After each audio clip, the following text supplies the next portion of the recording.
Welcome to the Salmon Runs YouTube. Enjoy the video. In this video, I will show you how to change the oil in your VW Golf. First, let's talk about safety. Before you begin, gather all your tools and new parts, like the oil filter and fresh engine oil.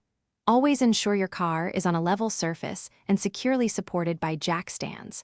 Remember to wear safety glasses and gloves to protect yourself. Also, let the engine cool down for about 15 to 20 minutes to prevent burns from hot oil. Now, let's get to draining the old oil. First, slide your drain pan under the car, directly beneath the oil drain plug on the oil pan. Using the correct wrench, carefully loosen and remove the drain plug.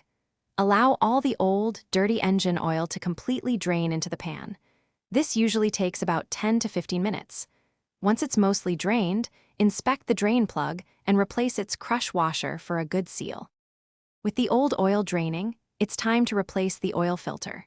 Locate the old filter and use an oil filter wrench to carefully remove it. Be prepared for a small amount of oil to spill.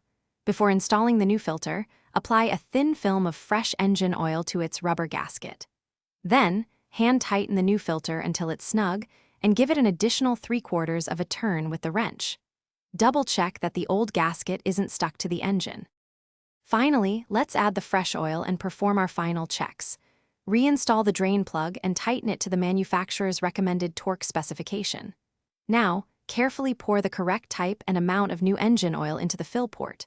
Start the engine and let it run for a few minutes, checking for any leaks around the drain plug and the new oil filter. Turn off the engine, wait a moment, and then check the oil level with the dipstick, adding more if needed. Thanks for watching. Consider subscribing if we helped you.